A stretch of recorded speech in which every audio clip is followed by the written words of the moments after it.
Keto Avocado Cilantro Hummus. Preparation time, 10 minutes. Servings, 1/2 cup. Ingredients: 1/4 cup macadamia nuts, 1/4 cup avocado, 1/2 teaspoon minced garlic, 2 teaspoons fresh lime juice, 1/4 cup fresh cilantro, loosely packed, pinch of salt and pepper. Procedure: 1. Combine all ingredients in a food processor. 2. Pulse until smooth.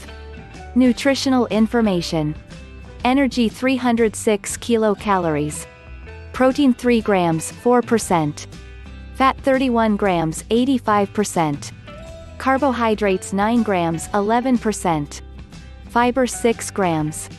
Remember to subscribe, comment, share and like it. Click on the bell to be informed of the latest videos uploaded. Thanks.